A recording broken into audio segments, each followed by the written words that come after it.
The Last of Us season 2, the first episode is out now. Woke dumpster fire, and this is their review. And they give a brief description of how the episode goes. In the first 5 minutes, we have Abby wanting revenge, but the white guy in her group wants to crawl away and run. You know, the pitiful little whitey.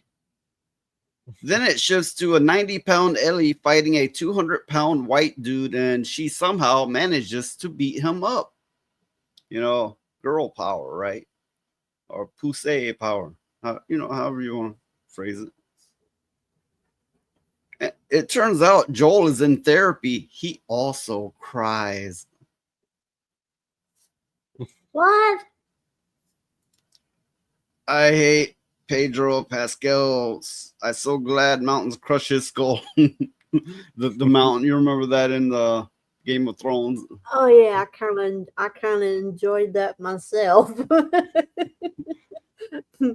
So this episode pushes girl power at the expense of making the men look like fools. Pedro Pascal has been completely emasculated and comes off as a big bitch. There are anti-male comments throughout. Ellie and Dinah, is that right?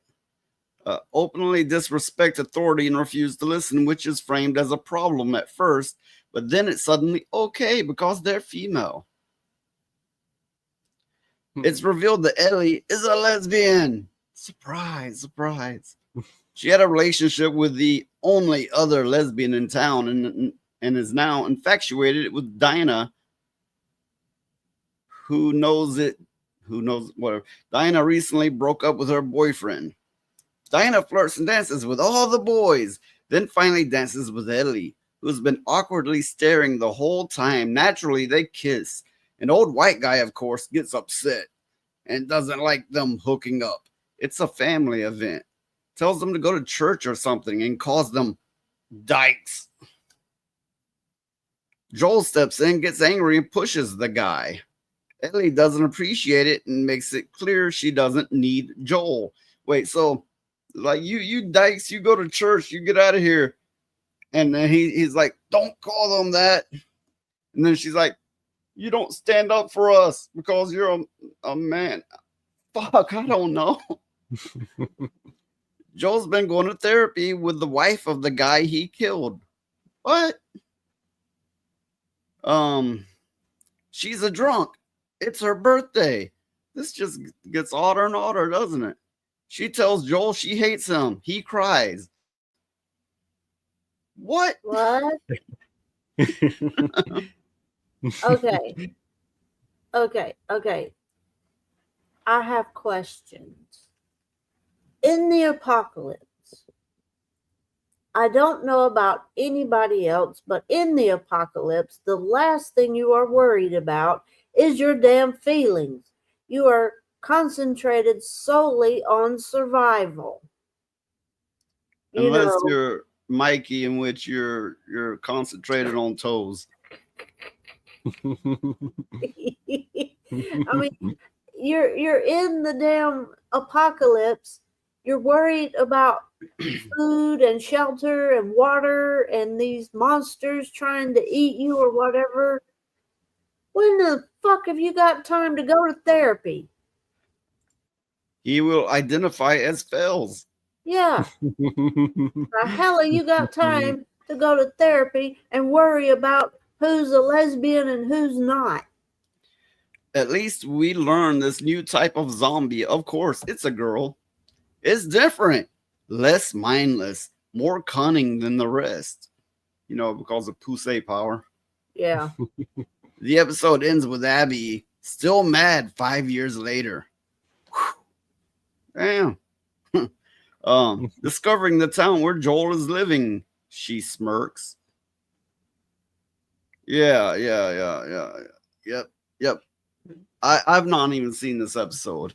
I watched the last season, and then they had that episode that had nothing to do with nothing, where it was all about two men going gay for one another. I was like, what? Why? This doesn't make sense. Yeah, I remember that, and I watched when I watched it, I'm going, what the hell is going on here?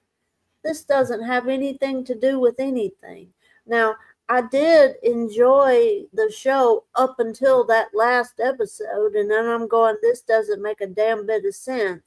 But then I thought, oh, they're going to turn it like that, like one of those kind of shows where it's all about the woke stuff. And of course they're going to kill off that character there. Yeah, the main character. Then it's all going to be about lesbian power. I hate it when shows does this kind of stuff. And it's all Stephen King's fault. And Game of Thrones. I don't know if it is Stephen King's fault. I mean, he did go to the wokeism, but I don't think he led the way there. Well, he was the one that said, don't be afraid to kill your darlings.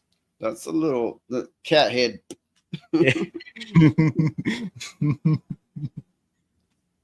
Well, he's trying to find a way to get in my lap. Stephen King did say, don't be afraid to kill your darlings.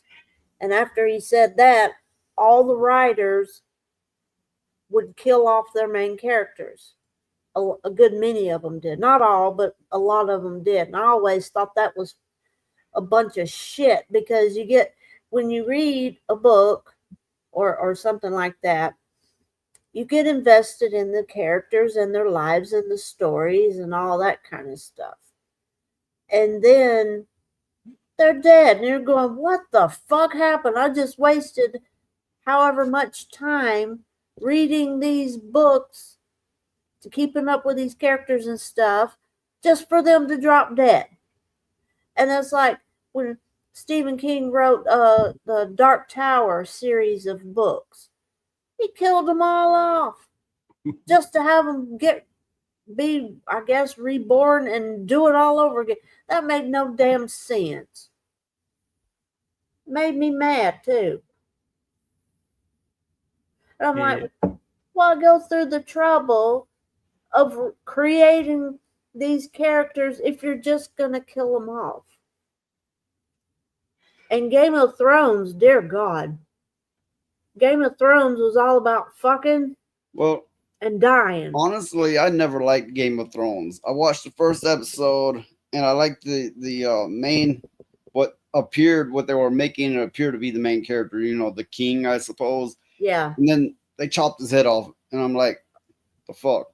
And I was like, I see how this show is going to be. And then you keep watching it, right? And other than all the swinging nutsacks in the camera and that kind of thing, they would get you to attach to a character and kill it off.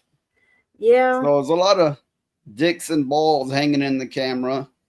And they killed off every character. Like, hey, here's a new character. Let's follow a storyline for a little bit. And then whack. Like, oh, fuck this. You know what? Seriously. Fuck this.